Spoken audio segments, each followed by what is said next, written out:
Good evening, I'm Ces Orenia Drilon. I'm Pauline Verzosa. And I'm Sean Yao. The big stories tonight. Vice President Sara Duterte and Palace Press Officer Claire Castro are at it again. They engage in another heated exchange and their choice of words are bordering on the personal. And the VP's father, former President Rodrigo Duterte, is engaged in battle as well. He's been declared fit for pre-trial, while 500 more alleged victims of his drug war have come forward. And because news is not all doom and gloom, and we are counting down to the Lunar New Year. Later, a feng shui expert gives his forecast for the year of the fire horse. Si Claire Castro, nagdadala yan ng kahihiyan sa ating bayan. Dapat hindi na siya pinapakinggan at pinapansin. Siya ang source ng fake news. Mas nakakahiya po yata ito.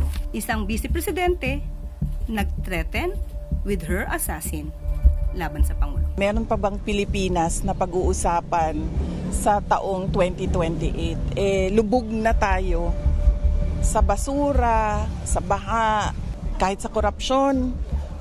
Lubog na tayo. Maaari niyo po bang turuan ang vice presidente sa kanyang communications?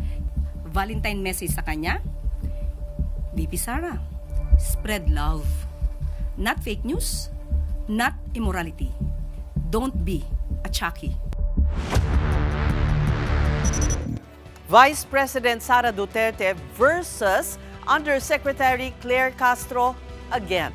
The VP said the Palace Press Officer is an embarrassment, while Castro calls Duterte an emotional vulture. And the two women have more choice words for each other in this report by Mobile Journal Julie Baisa. Sa piling mo ngayon, ako'y bituing walang ningning. Sharon Cuneta serenaded President Bongbong Marcos and First Lady Liza Araneta Marcos in the evening with the stars in Intramuros, Manila Thursday. In the middle of her performance, the megastar acknowledged her husband, Senator Kiko Pangilinan. Then, this light-hearted swipe. And sir, I have only one vice president there. My date tonight. Mali your choice, no? Sorry, okay, let's move on. Recall that in the 2022 presidential elections, Pangilinan was the running mate of now Naga City Mayor Leni Robredo. But they were beaten by the unity team of Marcos and Vice President Sara Duterte. Soon, however, cracks showed in the unit team. And despite campaigning from opposite political fences back in 2022, Sharon had this to say to the chief executive. Basta, Mr. President, you have my support. I will pray for you, I will pray for the country. And we pray for good health, peace of mind from all the fake news. The Vice President is yet to comment on Cuneta's remark. Note that Duterte is a self-confessed Sharonian. The palace did address the megastar's quip though.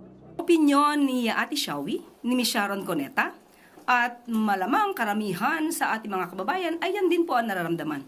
So opinyon po yun ni Ms. Sharon Cuneta. At nakita po natin na napangiti lamang ang ating Pangulo. Nagandahan lamang po siya sa awiting bituing walang ningning. But Yusek Castro's tone was not as warm when she took on Vice President Duterte's latest statements about the Marcos administration. There's Sara's remark made during the funeral of her uncle Bong Duterte, an exclusive by News 5 Davao.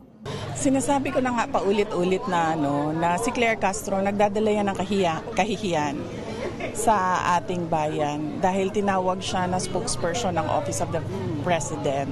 At syempre, kapag nagsasalita ang Office of the President, nakikinig ang buong mundo, hindi lang yung mga kababayan natin.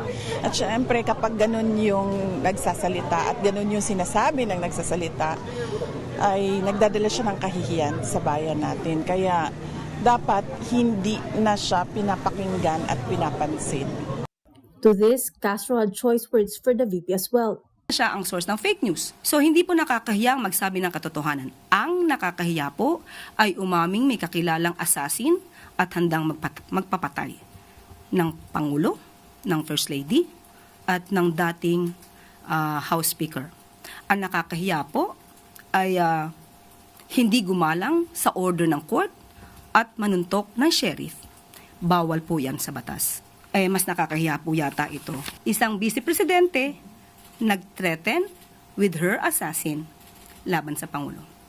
At ang nakakahiya din po ay gumamit ng mga fake na AFP certificate para sa Youth Summit para palabasin na yung 15 million na mula sa Confi Funds ng DepEd, mas nakakahiya po ito. At muli, kung ganito lang po rin lang ang ating magiging leader, mag-isip-isip po tayo. Then, Duterte also said she wished Marcos and Castro would eventually end up together. Maaari niyo po bang turuan ang Vice Presidente sa kanyang communications? Bigyan niyo po ng Comms 101 para magkaroon naman ng konting, or rather, katiting na pagka-statesman. At ang aking message, Valentine message sa kanya, VP Sara, spread love. Not fake news, not immorality. Don't be a Chucky. Meantime, Duterte says she is ready to face impeachment complaints against her should these reach trial at the Senate. She took another swipe at how ouster charges against President Marcos were supposedly hastily discharged when evidence against him were overwhelming. Of course, the Palace press officer has a retort to that. Pinakauna na impeachable offense yung pagpirma ng budget na alam mong galing siya sa bill na may mga blanco at merong mga insertions. At syempre, impeachable offense din yung humihindi ang isang opisyal kapag merong nagtatanong ng competency niya na mamuno at may nagsasabi na gumagamit siya ng illegal na droga. Unahin niya na po muna yung mga kaso niya bago niya tignan ang kaso ng iba. Siguro mas maganda itanong niya yan sa kanyang ama. Castro has also likened Duterte to an emotional vulture, faking concern but not willing to cooperate with the government. And finally, the VP dodged questions about her plans for the 2028 presidential election. She wonders too if there is still a Philippines by then. Unang-una ang tanong, meron pa bang bayan, meron pa bang Pilipinas na pag-uusapan sa taong 2028? Lubog na tayo sa basura, sa baha, sa lahat ng economic indicators, kahit sa korupsyon, lubog na tayo. Kung ang kanyang hula ay magkakatotoo, malamang mangyayari yan kung ang isang leader na iboboto sa 2028 ay isang Manchurian candidate. Isang puppet na isang bansa kung saan maaaring ipamigay ang ating yaman, ang ating karapatan sa ibang bansa. Kapatid Mobile Journal Julie Baiza, We're One News. In other news, Interior Secretary John Vic Remulla has met with Chinese Ambassador Qing Chen. On the agenda, easing the current tension between their countries. Remulla said they agreed on enforcement cooperation and cultural exchanges. The officials also traded views and opinions on ensuring the safety of Chinese citizens in the Philippines. While Remulla and Qing did not discuss issues related to the Kalayaan Island Group, the DILG chief insists this is within Philippine territory and jurisdiction. Meantime, in a press conference, the Department of Foreign Affairs assures that respect will prevail in all interactions between Manila and Beijing. DFA spokesperson for Maritime Affairs, Rogelio Villanueva Jr. reiterated the president's directive to fight for sovereignty and rights with diplomacy in mind. The DFA's professional diplomats ensured that the substance, intricacies, and nuances that drive diplomatic interactions are not trapped within inflexible walls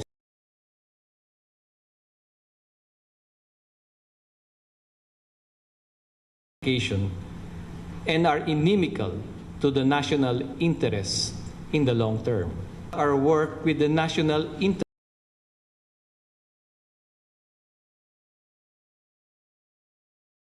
not for followers and certainly not for likes. Meantime, Villanueva said DFA Secretary Teresa Lazaro has permitted the publication of a letter sent by Senator Risa Ontiveros last week. It contained the government's position on issues related to the West Philippine Sea. It also reminded government officials to be more circumspect in communicating with their foreign counterparts. Villanueva says it again, a peaceful discourse is the way to go. We at the department are often asked why we continue to engage China amid their continued illegal, coercive, aggressive, and deceptive activities.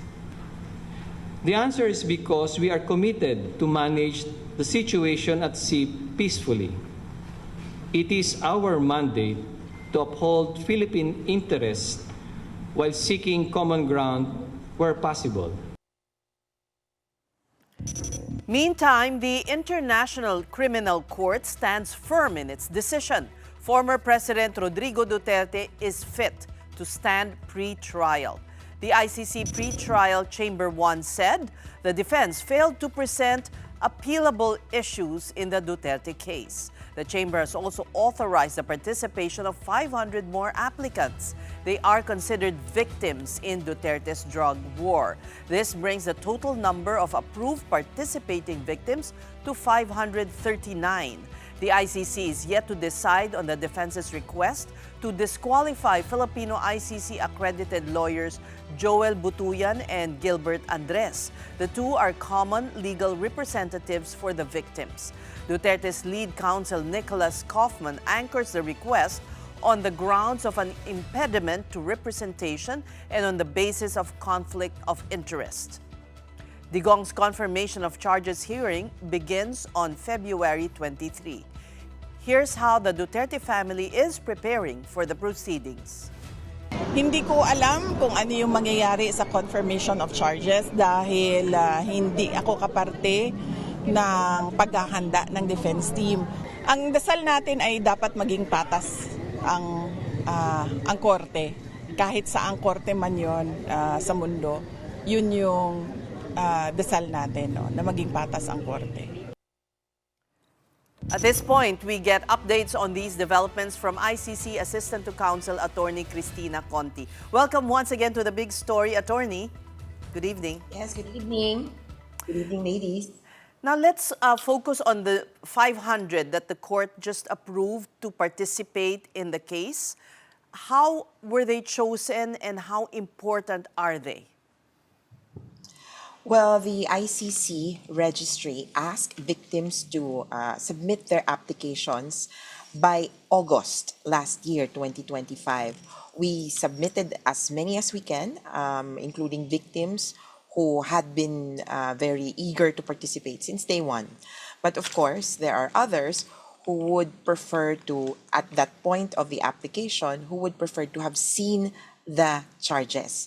If you recall, the charges were only disclosed to the public by September, right before the scheduled confirmation of charges hearing then. So at that point, we were kind of blind as to what exactly the scope of the charges were. So these 500, or these 500 individuals submitted 300 application forms. These application forms were vetted. Initially, the charges included or mentioned 49 incidents. So from one point of view, it would appear as if all these crimes are consolidated, are concentrated on 49 incidents only. And initially, only 29 were considered, 29 individuals were considered to be part of the quote-unquote charges. Now that the court and the prosecutor, initially the prosecutor and then the court, clarified that, oh no, the 49 are only emblematic cases. They're only a sampling of the killings, and we're going to include thousands others. The rest of the applications, the rest of the applicants were admitted. And that is along particular guidelines. For example, one, could you show the relation of the killing, of the incident, to the war on drugs? Two, could you show that the killing happened in particularly Davao between 2011 until 2016 and nationwide from 2016 to 2019? And could you show the injury that was caused your family? And it was a wide range of injuries, which range from, of course, psychological trauma up to financial losses and setbacks. They were also asked to provide the names. First, they were asked to provide possible reparation mechanisms that they were willing to accept. And they were also asked at that time to provide the names of the legal representatives that they wanted to be appointed. So this is indeed welcome news. But does this mean those others, it doesn't exclude others who haven't yet applied? Eventually, they can apply? Yes, the application for victims' participation will go on until actually the end of trial. You could still sign up after, say, Duterte has been convicted. Because at that point, reparations will be issued or will be received by the victims. I do note, though, that there were 18 application forms that were excluded. But I would say they were excluded not because they were not victims of the war on drugs, not because they did not sustain injury, or not because they did not submit IDs. I mean, all of these mothers, all of these families were fantastic in their application forms. They submitted whatever they could. But there were a few who applied, but the killings happened outside of the scope, but still within the term of Duterte. If we remember, we left the ICC by 2019, March 16th. And so killings after that will not be qualified. And the victims of these deaths in the second half of Duterte's term would technically not be considered victims in this case. So they can go to the state for redress eventually. They could. That's one thing that we hope for. But there's another possibility that the ICC could consider collective reparations. And it's one thing that we're trying to figure out in this case, because the effects of the war on drugs are so massive that you cannot just encapsulate and say that, oh, here's some money that would be enough to repair your life. I mean, there were a lot of types of injury that were caused to victims. So we're hoping that the ICC also considers that, such as socioeconomic projects, such as community projects, memorialization, and the like. All right, now let's go to the confirmation of charges hearing, which will begin on the 23rd. We expect this to run for several days, not just one day. Yes, it will go on for 4 days, but I think it would just be essentially it's 3 hours each day for 4 days. So essentially it's half a day if it were to be continuous. It's just that they needed to put in a lot of breaks to consider Duterte's condition. It seems as if he is not able to sit for long periods of time, or I guess to concentrate maybe for long periods of time. And so the hearings are scheduled so that there's 1 hour, we start 1 hour from 10 o'clock on the 23rd, we take a quick break, there's another session, and there's another session.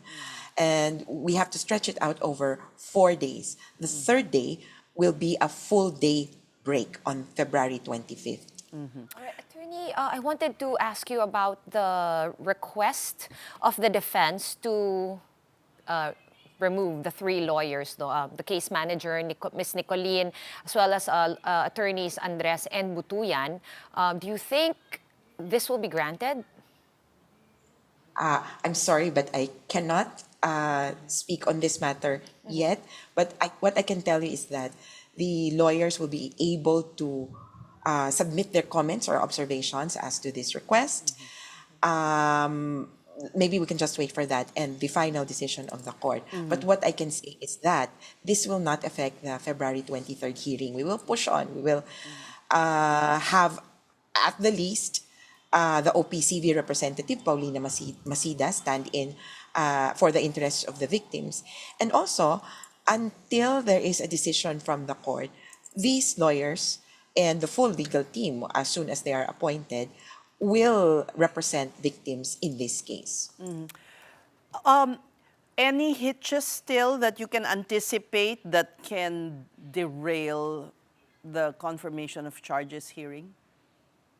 Force majeure. If there's a storm, if there's an act of God that would compel the ICC to postpone the hearing, that's the only thing so far now that I see. denial of their request, of the defense request for leave to appeal the question on fitness to stand trial, that decision is critical because that would have essentially stalled the proceedings. If Duterte is unfit to stand trial, or maybe they raise it again, essentially the proceedings would have to be adjourned or stopped, again, to determine if he is fit to stand trial, if he's okay, etc. So at least there's kind of a certainty to this issue.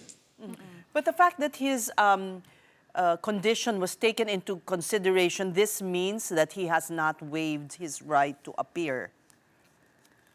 I would say so. And from what I've heard, we're really expecting him live in person to appear before the court.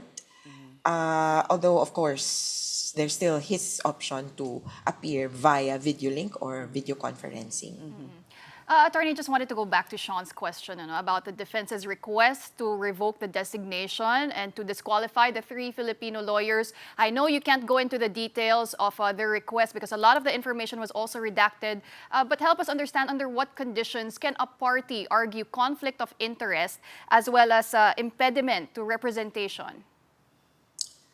All right, so in general terms, conflict of interest means that you have participated or you have coordinated and substantially coordinated with another party or have looked into the same issues within the same case. So essentially, nakausap mo, naka-coordinate mo yung kabila. And in this case, there are 3 parties. It's the prosecution, the defense, and the victims. So whichever party they would have coordinated with, that would constitute conflict of interest kung tatawid ka. Also, it would also involve access to evidence or access to information. If you had access to information, you have the duty to disclose.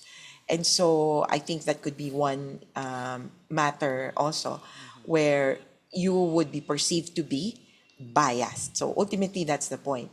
They can claim conflict of interest, they can claim etc. And the premise would be you are biased and you will not be impartial enough to fulfill your duties.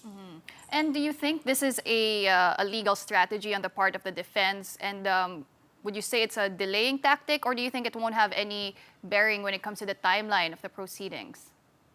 Oh, this won't have a bearing on the timeline. We will proceed with February 23rd, as I said again. We could have just one legal representative if the request is granted. There's still Paulina Masida of the OPCV.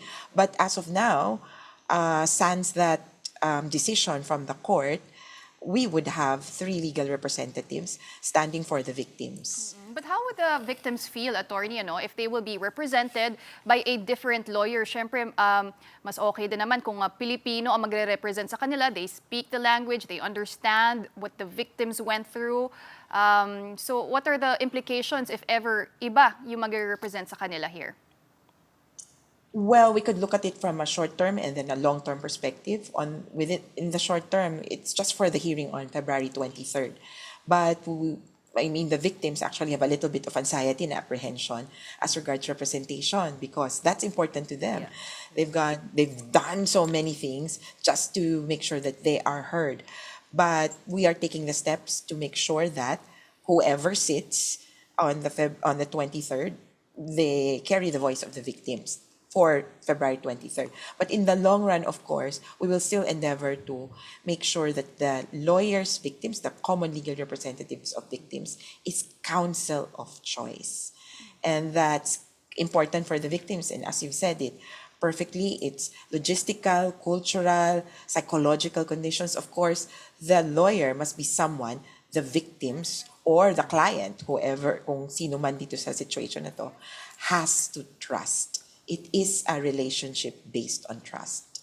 Attorney, going back to the 500 additional victims that applied, like you said, there is no deadline, more could be added. So can we assume safely that we will not, and they will not take part yet in the February 23 confirmation of charges since we are still in the pre-trial phase? So dun pa sila sa actual trial phase papasok? Oh, no. There are already qualified as participating victims now. The thing is, if you're a participating victim, you have the right to send in your views and concerns. Of course, through your lawyer, but I mean, that is a broad term. You can send in letters to the judge and to the judges or to the court and say, we don't like what's happening. It's views and concerns that actually, one, periodically are requested of the clients, of the victims, but also, on the other hand, which the clients themselves can volunteer at any stage of the proceedings. So it's important for the court to hear from all views, from all victims and all views. It's not that the legal representative of victims will screen the views and then put forward the most common, the modal, or the so-called centrist view. No. The duty of the legal representative of victims is to present all to the court. All right, we thank you for talking to us, ICC Assistant to Counsel Attorney Cristina Conti. We're just going to take a quick break, but coming up, one group has offered to host the much-touted West Philippine Sea debate between Senator Rodante Marcoleta and former Supreme Court Justice Antonio Carpio. That story and more when we return. Keep it here on One News.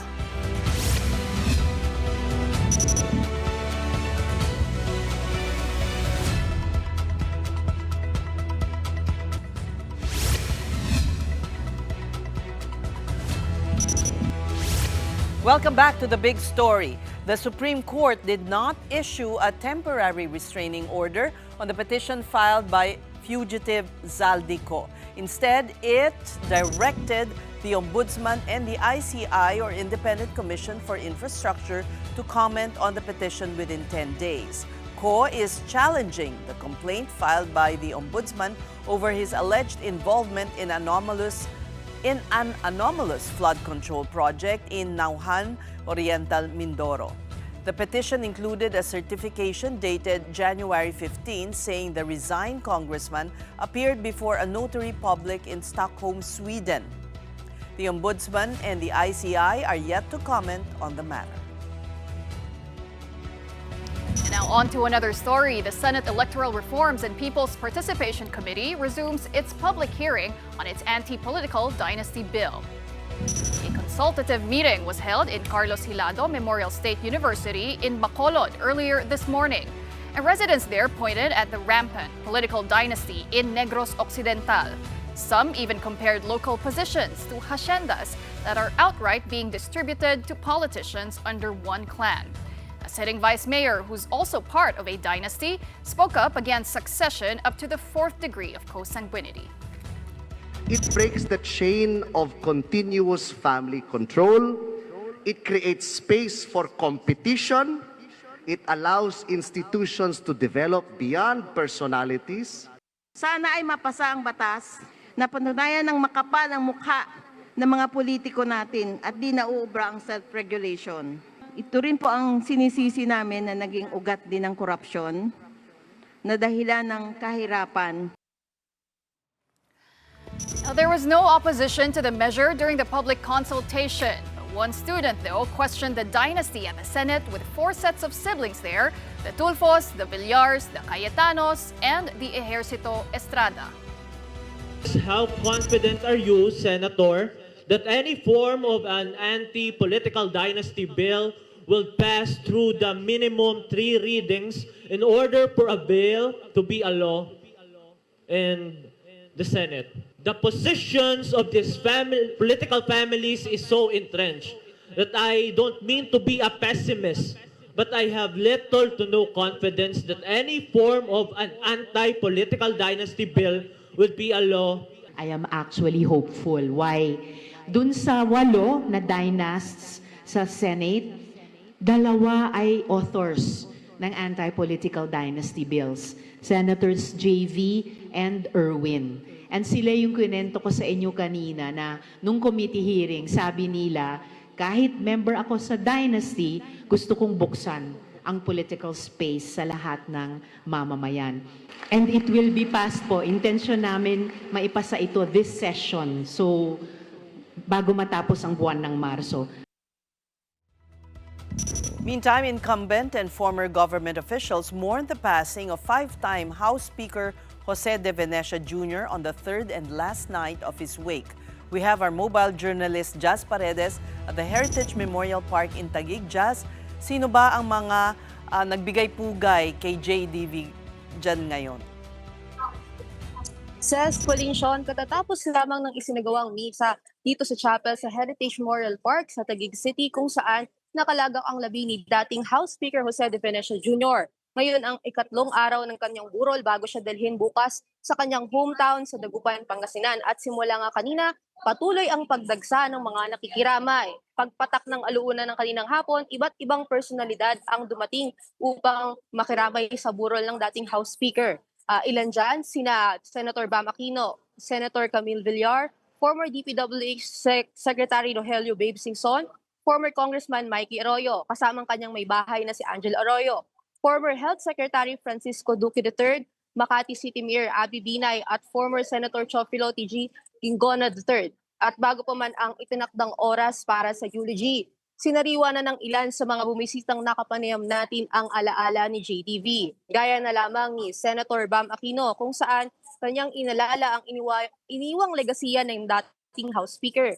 Ayon sa kanya, hindi man alam ng nakararami ngunit kilala si Manong Joe na nagbibigay pansin sa mga mas batang leader at listenador at lagi itong bukas upang magbigay ng payo at tulong. Habang si former Congressman Mike Arroyo, maliban sa pagiging mentor niya, itinturing din niya na rin itong bilang pamilya dahil nagsilbi itong ninong sa kasal nilang mag-asawa. Inalala naman ni former DPWH Secretary Rogelio Babe Singson ang malaking ambag ni JDV sa larangan ng lehislatura. Matatandaang siya ang principal author ng Dollar Remittance Program, the Business Conversion and Development Act, Build, Operate, Transfer Law, the Philippine Economic Zone Act at New Central Bank Act. Kilala rin si JDV bilang pinakamatagal na nagsilbing House Speaker matapos maupo sa loob ng 5 termino matapos ang People Power Revolution. Says Pauline Sean, bukas hanggang mamayang alas 10 itong wake dito sa Heritage Memorial Park dito sa Taguig. Hanggang mamayang alas 10 ito bukas. At araw naman ng Sabado, bukas ay dadalhin ang kanyang labi sa kanyang hometown sa Dagupan, Pangasinan. Mananatili ito doon hanggang Linggo, February 15 at pagdating naman ng February 16 ay magkakaroon ng memorial at necrological service sa Batasang Pambansa para sa namayapang House Speaker. Pagdating naman ng araw ng Martes, February 17 ay ipagpapatuloy ang burol niya dito sa Heritage Memorial Park at pagdating naman ng araw ng Miyerkules ay nakatakda na siyang ilibing sa libingan ng mga bayani dito rin sa Taguig City, says Pauline Sean. Thank you for your report, Mobile Journal Jazz Paredes. And here are the other stories making headlines on this Friday. The Department of Agriculture has rolled out the expanded Benteng Bigas Meron Na program for about 60 million lower middle income and vulnerable Filipinos. Under this plan, the DA will open 5 20 per kilo rice outlets in every LGU in Metro Manila. The 20 peso rice program will prioritize senior citizens, solo parents, PWDs, 4-piece beneficiaries, minimum wage earners, transport workers, farmers, and fisher folk. Meantime, President Marcos is confident that the construction of the 33-kilometer Metro Manila subway project is on schedule. He first inspected the Shaw Boulevard station in Pasig City, then led the groundbreaking of the Kalayaan Avenue and Bonifacio Global City stations in Taguig. The subway project is expected to be completed in 2032, with travel time from Valenzuela to BGC shortened to just 29 minutes. As for the West Philippine Sea, the House WPS bloc has filed a resolution recognizing officials and residents of Kalayaan, Palawan as outstanding Filipinos of 2026. The resolution honors 16 local officials for their courage, vigilance, and unwavering commitment to Philippine sovereignty. This move comes after the Chinese embassy in Manila on February 10 imposed a travel ban on these officials, declaring them not welcome in China, Hong Kong, and Macau. Meantime, the Philippine Bar Association has offered to host and provide a neutral venue for a proposed public debate between former Supreme Court Justice Antonio Carpio and Senator Rodante Marcoleta. Topics are issues related to the West Philippine Sea. The association expects the debate to promote an open, fact-based, and respectful exchange of views to help inform the public on legal and constitutional matters. The group also committed to providing professional moderators, clear debate protocols, and open media access to ensure fairness, transparency, and civility. We're pausing for another breather, but after that, we speak to feng shui expert Johnson Chua about his forecast as we count down to the Lunar New Year.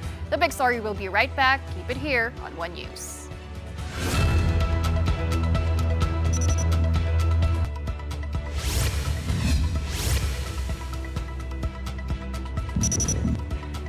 In 4 days, we will be saying hello to the year of the fire horse. Now let's talk to an expert as to how the stars will align in the coming Chinese New Year. And joining us is Feng Shui Master Johnson Chua. Good evening, Coach Johnson. Welcome back to the big story. Naku, parang medyo muffled ang audio ninyo, Coach. Ayan. Mas better po? Ayan, better. All right. Para lang maganda ang swerte sa Chinese New Year, ano bang dapat gawin? On the eve or on the day? Anong dapat gawin ng lahat ng tao? Alright, so bali po, pagsasalubungin na po natin ng Chinese New Year po itong February 17. Okay? So bali sa February 16 po is like what we call the Chinese New Year's Eve. Maganda rin po na salubungin po natin siya, syempre with the positivity, no? So, pinaka-most important lang po, dapat kailangan po natin mag-declutter, maglinis. Okay, sa 16 pwede po tayo maglinis. Okay, kung ano mga pwede natin matanggalin, mga luma or may mga sira. Okay, kasi sa 17, mas ayaw na po natin masyadong magwalis. Okay, ayaw natin masyadong magtanggal na po. Okay, dapat 16 pa lang po, piniprepare na po natin yung house natin para to welcome all the good energy. Ako, January pa lang ginagawa. Hindi pa ako tapos. Go ahead, Coach. Ano pa? And then also, siyempre, mas maganda rin po salubungin natin din also yung taon, no? Dapat po is na medyo, siyempre, kailangan po dapat all positivity. So, maganda po na naka-wear po tayo ng red color. Okay? Red. So, alam po, no? Yeah, there's always na marami po nagsasabi na lucky color for the year is blue color. So, this lucky color is something that we can use for certain mga important activities. But this one kasi is a different activity. This is what we call attracting or sinatulubong natin yung swerte ng fire horse. So red kasi is the color of like welcoming energy. Okay, kaya mas maganda na naka-red po tayo. On the 16th and on the 17th. Parehong araw? Yes, tama po. On the 16th and 17th po, sa pagsalubong po siya. Kung meron po tayong mga bagong damit, mas better para because bagong damit po, it's also represent like there's a lot of good or new things na pwede may come sa atin para for the year. Although para sa mga na naman pong bago, that's okay lang po. Importante po, positive mindset. Yeah. Okay.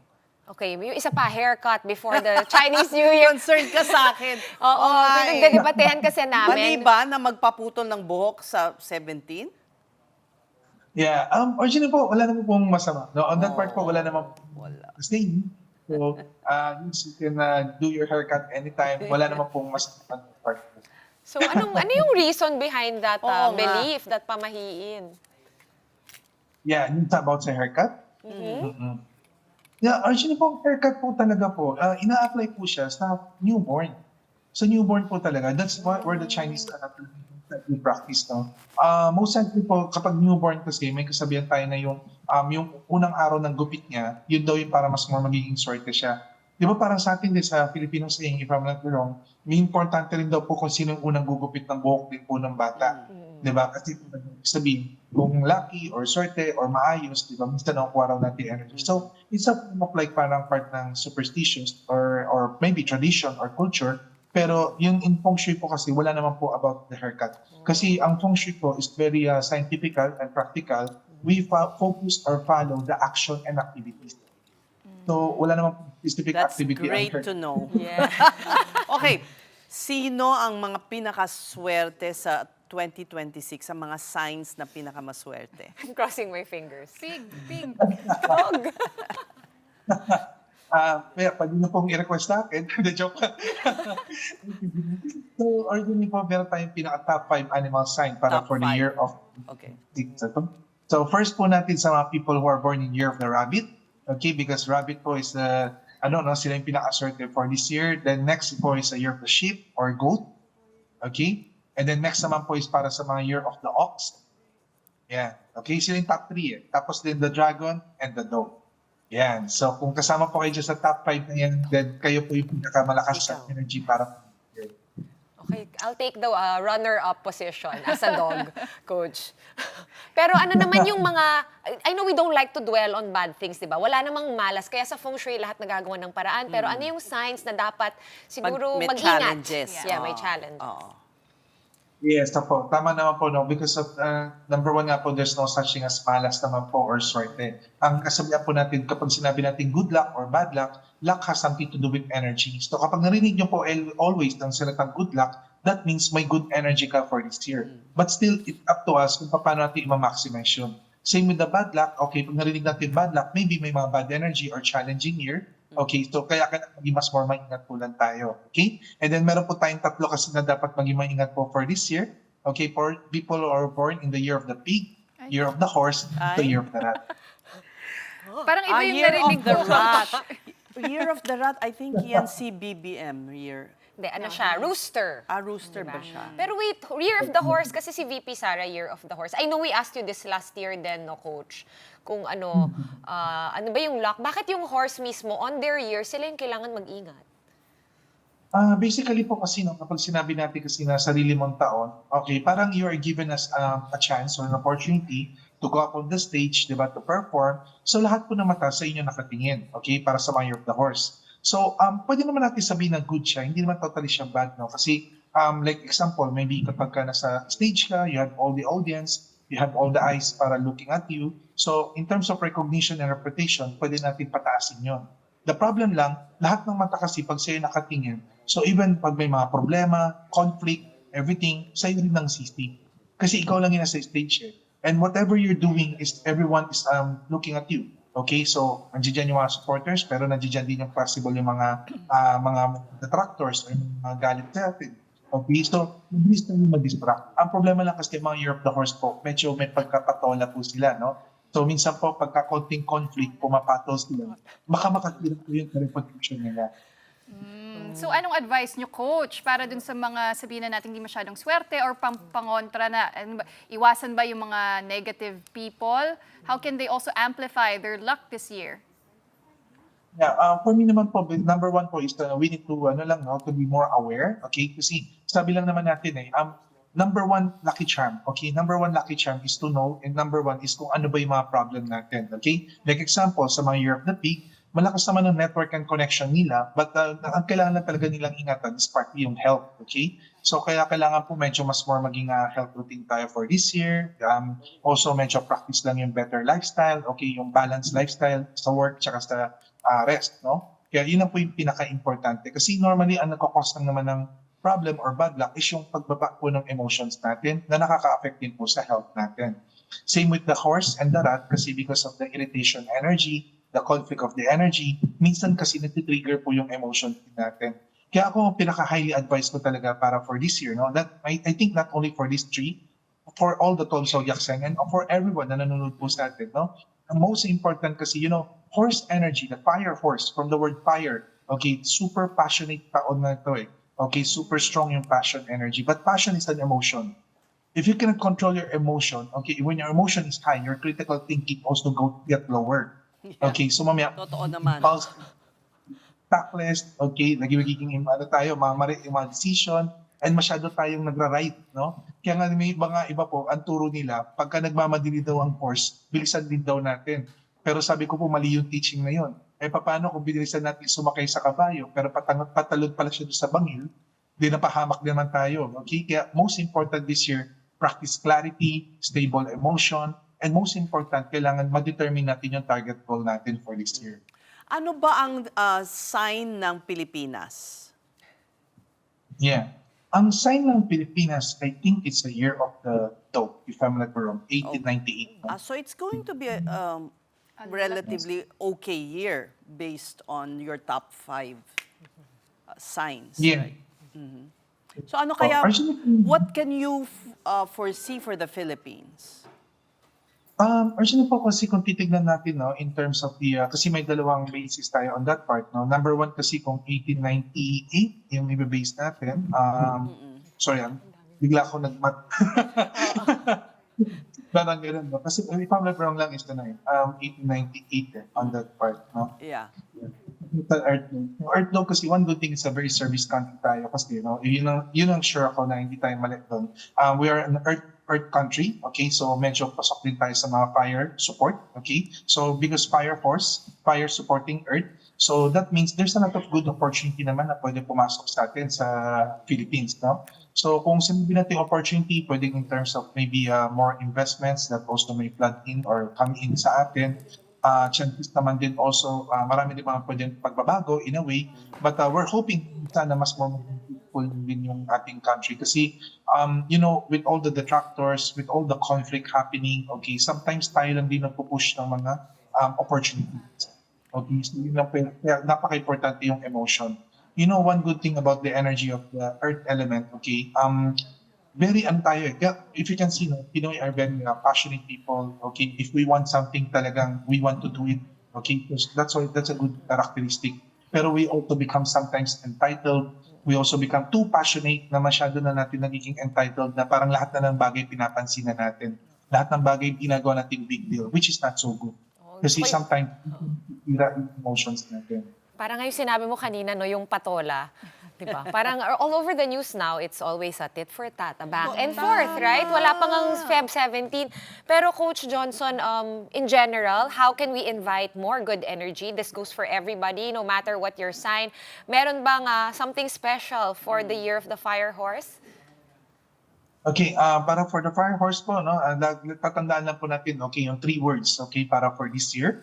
Okay, first is kailangan passion, and passion, creation, and determination. These are the 3 keywords natin for this year. So number 1, kailangan sundin natin yung passion, pero passion is also manifestation. Okay? Kasi mabilis mo ma-manifest yung target goal mo if talagang passionate ka sa mga bagay na ginagawa mo. But that will only happen if you have a positive emotion. So that is kailangan ma-maintain natin yung positive mindset. Okay? So that's very important. Mas lalo na this year, ang horse year, malakas ang manifestation. Okay, yung nga lang, ma-manifest natin dapat yung positive, huwag yung negative. Okay? And then also, because fire element has something to do with creativity. So that's creation. Creation is there's a lot of new things, new opportunity that we can also create. Okay? Pero dapat huwag din tayo masyado mag-create ng a lot of mga pangit or mga ingay. Okay? Like that. Because there's always a 2 sides, no? There's always a positive perspective and a negative perspective. Ang mahirap lang kasi if we focus too much on the negative perspective, lahat na lang kasi pinapangalan natin, baka yung mga mali lang or pangit lang. Okay, dapat manifest natin yung positive lang. Okay? And determination, you need to determine talaga what is your main target goal for this year. Okay? Kasi may kasabihan tayo sa horse. Mapapagod lang ang horse sa kakatakbo sa horse race pag wala naman siya nakikitang finish line. Okay? So, importante talaga is the finish line. Okay, so yun I think yung best 3 para for everyone, okay? Para at least ma-maintain po natin. And also another thing, no, tungkol sa manifestation, okay? Maybe this is para for everyone. Focus on manifestation, not on expectation. Okay, because sometimes through expectation, okay, we focus too much on the result, tapos masyado tayo nagiging benta at nagiging negative yung emotions natin. Coach Johnson, ano na nga ang forecast para sa Rooster? Yeah, for the Year of the Rooster po kasi for this year, no, medyo okay naman po yung in terms of like sa opportunities nila, but the problem lang kasi sa Rooster this year, they have what we call the quarrelsome star. So quarrelsome star can cause a lot of like mga quarrel, misunderstanding, lawsuit, litigation, okay, so medyo careful sila dapat sa mga like yung mga conflict, okay, mga init ng ulo, like that, okay, so kaya dapat medyo kailangan to practice the calming energy. One good thing with the Rooster this year, meron silang strategic planning. So, I think much more dapat pairalin nila mabuti. Makapag-isip ng maayos, okay, para ma-plan out nila at ma-execute na maayos yung mga gusto nilang ma-form or goals para for the year. Kasi yan ang sign ni BBM. Yes, Ngayon naman, ang rat, anong sabi niyong challenges ng rat? Yeah, because the rat po kasi the number 1 kalaban po ng horse. Okay, so this year po baka medyo makaramdam po tayo na alam mo po yung mas more endless conflict. Okay, like may mga challenges na pwedeng hinahamon tayo. Eh, ang problema ang rat po, medyo patola rin po ang rat. Okay, kaya nga po Nako, Pareho kasi- Senate President Tito Soto, wag na kayong maging patola. Year of the Rat siya. Year of the Rat siya. 1961. Kasi alam mo si 58. Coach Johnson, ayaw niya ng magbigay ka ng pangalan. Kaya kailangan alam mo yung sign. Pero napakaganda nga talaga na, yung sign na lang itata. Sabi ko nga, wait, hindi si Ses yung rooster. Kasi hindi, parang off. But I remember you said, magiging sickly ang rooster. Ayan, nagkaroon, di ba? You said when you sat here. And nagkaroon nga ng diverticulitis. Oh. Pero Coach, all these, yung forecast ninyo, is that applicable lang during the year of the fire horse or as early as now, mararamdaman na yan? Or sa Feb 17 pa talaga, mararamdaman itong mga nakikita nyo? Patikim pa lang ba to? I know. Yeah, originally po, ganito po yung case, no? Kasi when you talk about energy, you cannot totally control energy, you cannot totally limit energy, you don't know kung when talaga siya papasok or not. Basically, meron tayong tinatawag na 3 enters from the horse. Okay, first, nung December pa lang po, nag-align na yung stars. So that means December pa lang po, pumasok na yung energy niya. And February 4, nag-start na siya magtrabaho.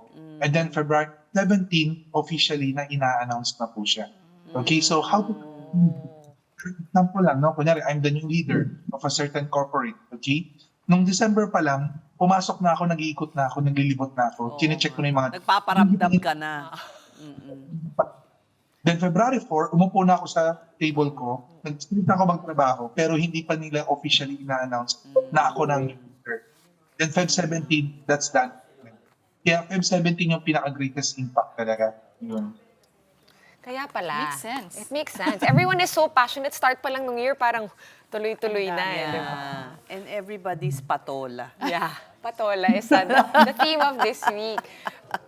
Ano pa, do you believe in, Coach, yung naglalagay ng mga statwa or mga pangontra. pangontra? Oo.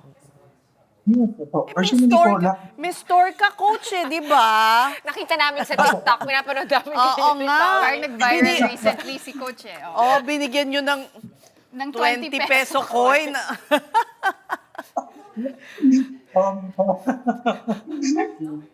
Pwede po, no? Ganito po, no? In terms of feng shui kasi, and feng shui lucky charms, okay? So, thank you for this, time, no? Para maturo rin natin sa lahat. Sige. When you talk about feng shui kasi, tsaka feng shui lucky charms, originally that's two different things. Parang pag pumunta tayo sa doktor, di ba yung prescription natin, tsaka yung diagnose natin, totally two different things din. Noong tayo na na-diagnose tayo, na mamaya sabihin na mataas yung sugar natin, ang turo sa atin is stop eating sugar. But the problem lang kasi, minsan nahirapan natin totally control 100%. That's why we eat some medicine, okay, also, para medyo makontrol yung energy sa atin, tama? So that's also what feng shui and feng shui lucky charms is. Like example, yung kanina mga tinuro po natin, that's part of the feng shui because that's a part of the forecast. That's a form of an energy. Pero hindi po kasi natin masasabi mo, oo nga, mag-ingat ako sa manloloko. Pero paano ko malalaman kung saan yung manloloko? Parang like that, di ba? So with the use of the charms, it will increase our awareness. It will protect us also na para hindi sila masyado makalapit or lagi tayong magkakaroon ng sign kung paano umiwas din from them. Yun po yung how. Yeah. Ayan, kaya paano ka ba kontakin at puntahan para kumuha ng mga charms na ganyan or your advice, Coach? Yes, na po. Number one po is kapag kayo po napadalaw po sa Binondo, okay, the oldest Chinatown in the whole world, not only in not only in Asia but the whole world, okay? So I'm located on 803 Salazar Street, corner Ongpin, Binondo, Manila. Yeah, Sunrise General Merchandise. Or you can also follow me in my mga Facebook and Instagram, Feng Shui Sunrise by Coach Johnson Chua. And also my YouTube channel, Coach Johnson Chua. So basically po kasi I give yung mga teachings. Also I do live, okay? Although hindi ako vlogger, so I don't do totally mga content creation. Kasi masyado na po marami na lumalabas sa mga social media na minsan nalilito na po yung mga tao what to follow. So it's more on the teachings of scientific and practical on how we will use Feng Shui also in our life like that. Thank you so much, Feng Shui Master Johnson Chua, and a happy Chinese New Year to you in advance. Happy New Year to everyone. All right. All right. And of course, advance happy Valentine's Day to everyone. Yes, Ay, oo nga, before Chinese New Before Year. Chinese New Year. That's why we're Yeah. all in pink. Yeah, and Yeah. look at our beautiful flower arrangement. We are young love. Wow. Yeah. Not, kasi Not red jaded parang love. very ano na eh. Passionate. Tama. Fiery. Okay, overtime na tayo. Okay, and on that note, that's it for the big story this week. Thank you so much for watching. We're back here on Monday at 8 p.m. We'll see you then. Kapatid, we are One News, all sides, all the time. Have a good night and have a great weekend.